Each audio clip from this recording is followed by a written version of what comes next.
get you the word coming in as far as IndiGo is concerned, because that stock is going to be in focus. Pieter Elbers has resigned from the post of CEO from IndiGo, and you do have an interim measure coming in. The carrier's co-founder, Rahul Bhatia, will be assuming the management charge on a temporary basis. In fact, Danish is joining in with some more details here.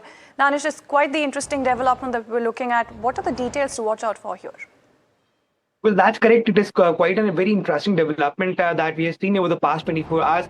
NDTV Profit also accessed an internal email that was written by Mr. Rahul Bhatia to the IndiGo employees, in which he clearly said that whatever happened in the month of December, and the passengers nor the staff of IndiGo, they were supposed to go through this. And he thanked every IndiGo employee for showing resilience and being strong. But on the other end, if we look at the resignation letter that was written by Pieter Elbers, in that he demanded that if he can be relieved as soon as possible, and that was due to personal reasons. But this is very interesting development because we saw that what happened in the month of December, there were thousands of flights cancelled, there were thousands of passengers that were stranded, there was a lot of financial strain on IndiGo. DGCA also imposed a penalty of 22.5 crore rupees on the airline. All of this happened in the month of December, and then we saw after the regulator got really tough on IndiGo, there were certain changes within the airline, but no one expected that we will see Pieter Elbers going out. But just to give you a little bit background of Mr. Pieter Elbers' tenure,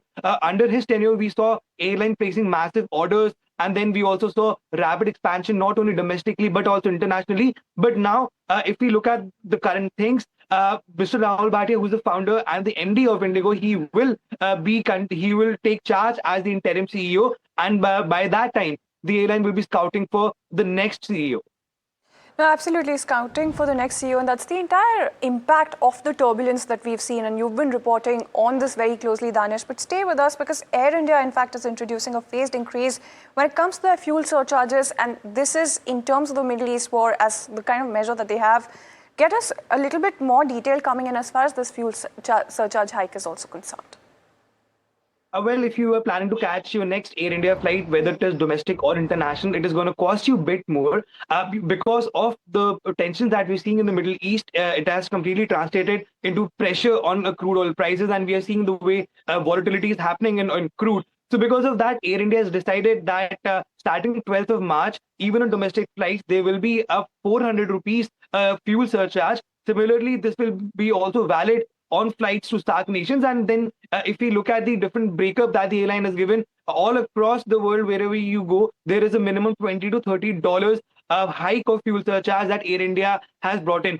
But if we look at this from a different angle, it is not only Air India that is doing this globally, but if we look at big carriers, if we look at Qantas, or if we look at Cathay Pacific, all these airlines have announced that they will be increasing their ticket charges, and many airlines are introducing a fuel surcharge. And when this happened in India, it happened way back in 2023 and 2024, when we were seeing crude oil prices going up, and at that time IndiGo was the airline which had brought in the fuel surcharge. At that time, Air India did not have it, but now this time we are seeing that Air India has brought in this fuel surcharge, and we can expect other airlines like IndiGo, Akasa, SpiceJet to also follow suit, and they could also be making certain announcement of introducing a fuel surcharge.